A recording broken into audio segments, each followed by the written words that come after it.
आज समारोह में पहुंचे हैं, क्या कहेंगे इस समारोह अध्यक्ष जी आए, कांग्रेस अध्यक्ष उदयभान जी मेरे हल्के में आए, मैं इनका स्वागत करता हूँ। और ये जो प्रोग्राम हो रहा है बड़ा अच्छा हो रहा है, इससे एक सीख मिलेगी बच्चों को कि माँ बाप की सेवा करनी चाहिए। सर, बजट को लेकर क्या आपकी सोच है?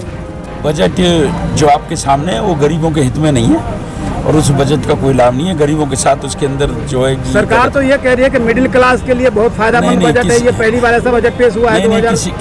किसी को कोई फायदा नहीं है। इसको लेकर क्या? देखिए, ये विजेंद्र महावीर जी हर वर्ष सर्व समाज एकता मंच के माध्यम से माता पिता की पूजा करते हैं। हर वर्ष ये एक अच्छा कार्य है। अभी हमारे अध्यक्ष जी ने भी कहा कि भाई सारा ब्रह्मांड हमारे माँ बाप के चरणों में ही है, तो माँ बाप की सेवा करते हुए एक अच्छा कार्य है। किस तरीके से देख रहे हैं? बजट तो हर बार की तरह की छलावा है जो बीजेपी पिछले 7-8 सालों से करती आ रही है। जब से उनका सत्ता आई है और जब से उनका राज है, वो हर बार जो बजट के नाम पे सिर्फ छलावा होता है। ना उसमें गरीबों के लिए कुछ होता है, ना जवानों के लिए कुछ होता है, ना व्यापारियों के लिए कुछ होता है, ना किसानों के लिए कुछ होता है। सिर्फ उनका एक छलावा होता है बजट के नाम पे।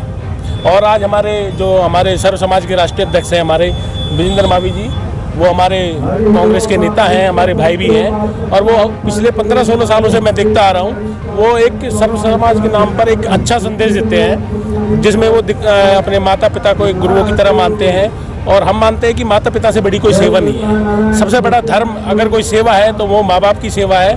अगर आपने माँ बाप की सेवा कर ली तो समझ लो आपने भगवान की सेवा कर ली। और भगवान की ही सेवा करना, माँ बाप की सेवा करना भगवान की ही भक्ति है। भारत जोड़ो यात्रा 4000 किलोमीटर से चलकर अंत में जाकर श्रीनगर में खत्म हुई। तो क्या लगा, क्या अनुभव किया? आप उस रैली में भी थे और जितना राहुल जी को लोगों ने प्यार दिया, लोगों से मिले, तो क्या लगता है आने वाले चुनाव में कितनी प्रतिक्रिया दिखेगी इस भारत जोड़ो यात्रा? भारत जोड़ो यात्रा कांग्रेस पार्टी के लिए मील का पत्थर साबित होगी। और राहुल जी ने ये कांग्रेस पार्टी को लेकर ही एक यात्रा शुरू नहीं की। उन्होंने जो ये यात्रा की है, एक जो हमारे आज जब से बीजेपी सरकार आई है, जब से सत्ता आई है, जो नफरत का जो माहौल है उसको दूर करने के लिए, सब लोगों तक पहुंचने के लिए, हर राज्य के लोगों तक हमारे राहुल जी पहुंचे हैं। और उन्होंने सिर्फ ये यात्रा इसलिए की है कि हमें ये नहीं कि हमें कांग्रेस पार्टी का प्रचार करना था, सिर्फ जन मुद्दे जो राज्य के हों या जिले के हों या हमारे व्यापारी भाइयों के हों, चाहे किसानों के हों, उन मुद्दों को जानना, उन लोगों की आवाज़ उठाना, उनकी समस्याएं जानना, ये हमारे राहुल जी ने जो यात्रा की है एक प्यार मोहब्बत का पैगाम देने के लिए की है। और ये यात्रा एक सफल यात्रा रही है और इतिहास में ये पन्नों पर ये एक अलग ही इतिहास बनाएगी। अभी मुख्यमंत्री के जो है नारे लग रहे हैं दीपेंद्र हुड्डा के, तो क्या लगता है आने वाले विधानसभा चुनाव में किसकी सरकार आएगी? देखो, विधानसभा चुनाव जो 2024 में है, हुड्डा साहब के नेतृत्व में कांग्रेस सरकार बनाएगी और हुड्डा साहब ही सीएम बनेंगे, मुख्यमंत्री बनेंगे। देखिए, मैं सबसे पहले तो आज हम विजेंद्र महावीर जी के जन्मदिन पर उनको हार्दिक बधाई देते हैं। और विजेंद्र महावीर जी के हमारे साथी हैं, भाई हैं और कांग्रेस पार्टी के नेता हैं। उनके अच्छे स्वास्थ्य और दीर्घायु होने की हम कामना करते हैं। एक हमारे देश की संस्कृति और संस्कारों से भारत देश को जाना जाता है, जिनको आज के युग में, इस कलपुर्जों के युग में, मैं समझता हूँ सर्व समाज जो इनका संगठन है उसके द्वारा इन्होंने बढ़ावा दिया है। जो माता पिता जो भगवान और गुरु से भी बड़े बताए हैं, उनकी सेवा करते हैं, उनकी पूजन करते हैं, उनकी पूजा करते हैं, तो ये बड़ी बात है।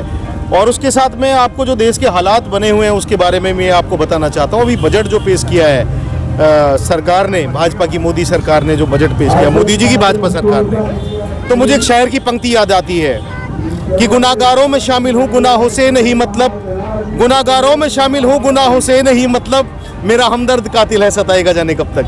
यही मारने वाले हैं, यही आंसू पूछने वाले हैं देश के किसान के लिए, देश के मजदूर के लिए, देश के दुकानदार के लिए, देश के गरीब कमेरा वर्ग के लिए, देश के कर्मचारी के लिए, देश के शिक्षित युवा के लिए, गृहिणियों के लिए, हर क्षेत्र के लिए। ये दिखावा है, ये बजट कहीं भी कुछ नहीं है। और मोदी जी के मित्र अडानी जी की जो चोरी पकड़ी गई है, सरकारी संस्थाएं जो ड्रामा कर रही थी, जो सरकारी संस्थाएं जो तोता बन चुकी है, आज कहाँ है वो सरकारी संस्था?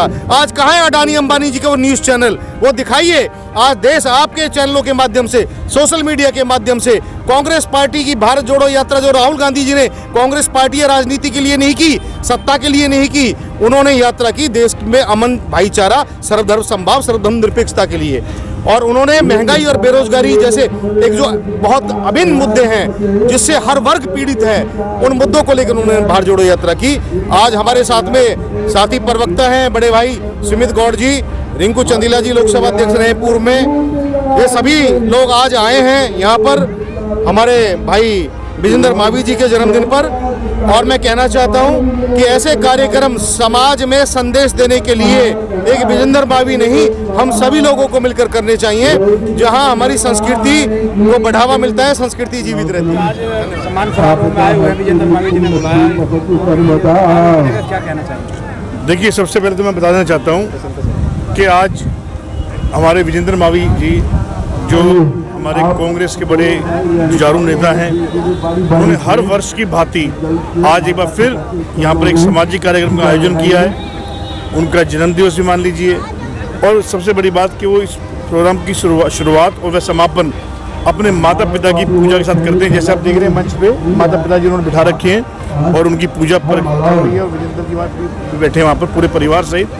तो वाकई में एक संदेश देने का काम किया विजेंद्र मावी ने, और विजेंद्र मावी वाकई में बधाई के पात्र हैं। आज हमारे बीच में यहाँ पर कांग्रेस के सभी वरिष्ठ नेता भी आए थे, हमारे प्रदेश अध्यक्ष चौधरी उदय भान जी भी आए थे, हमारे कांग्रेस के जिले के सभी नेताओं ने यहाँ पर शिरकत करी और भाई विजेंद्र मावी को आशीर्वाद दिया और तथा एक समाज में एक अच्छा संदेश देने का जो काम दिया कराए विजेंद्र ने, उसके लिए उनको बारंबार बधाई।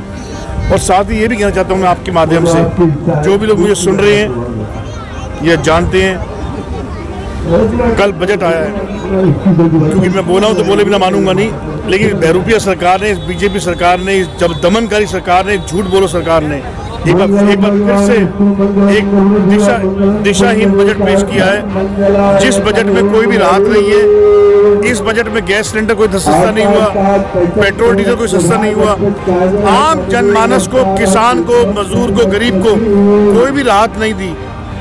तो मैं कहना चाहता हूँ ये सरकार केवल जुमलों की सरकार है। इस सरकार को लेना नहीं आता, देना नहीं आता, लेना ही लेना आता है। इनकी जेब में, इनके खजानों में इनकमिंग है, जनता के लिए कोई आउटगोइंग नहीं है। लेकिन सरकार तो ये कह रही है कि आम जनता की और आम बजट में ये सबसे बड़ा बजट है, ऐसा बजट कभी पेश नहीं हुआ कभी। 400 का सिलेंडर 1150 का, 400 का सिलेंडर 1150 का मिल रहा है, पेट्रोल डीजल 100 के पास पहुंचा दिया है। ये सरकार है, लानत है इस सरकार पे। मुझे याद है सरकार के दिन जब 2014 में कांग्रेस की सरकार होती थी, इसी सरकार ने और इसी सरकार के केंद्रीय मंत्री ने, जो केंद्रीय मंत्री हैं राजनाथ सिंह जी और स्मृति ईरानी जी, उन्होंने जंतर मंतर पे सिलेंडर सरों पे रख के, पेट्रोल डीजल की केन रख के प्रदर्शन किया था कि हम पेट्रोल डीजल 50 से नीचे लाएंगे, गैस सिलेंडर 400 पे रखेंगे। कहाँ गए इनके वादे, कहाँ गए इनके जुमले? 7 लाख टैक्स पेयरों की बात कह रही है सर, 7 लाख के बाद जिनको टैक्स, इन्हें केवल एक काम आता है, केवल और केवल हिंदू मुसलमान को बांटना, जाति व धर्मों के नाम पे दंगे कराना और वोट बटोरना। इस काम में माहिर है, लेकिन जनता ने धीरे धीरे समझ चुकी है। अब एक बार फिर से जनता इन्हें भगाने को आतुर है। वो दिन दूर नहीं जब इस देश में फिर से, प्रदेश में फिर से अमन चैन का माहौल होगा। आज हमारे साथ हमारे कांग्रेस के वरिष्ठ नेता भाई, हमारे लोकसभा अध्यक्ष रिंकू चंदीला जी यहाँ पर उपस्थित हैं, हमारे प्रदेश के प्रवक्ता जितेंद्र चंदेली जी यहाँ पे उपस्थित हैं, और हमारे युवा नेता जिन्होंने कांग्रेस पार्टी में एक नई जान डाली, बरौली क्षेत्र से विक्की चंदीला जी, हम तमाम नेताओं ने आज यहाँ पे आके विजेंद्र मावी को आशीर्वाद दिया है। और इस मौके पे मैं यही कहूँगा, भगवान उन्हें लंबी आयु दे और ऐसे समारोह करने की प्रेरणा आगे भी और लोग उनसे लेके जाएं। धन्यवाद, जय हिंद।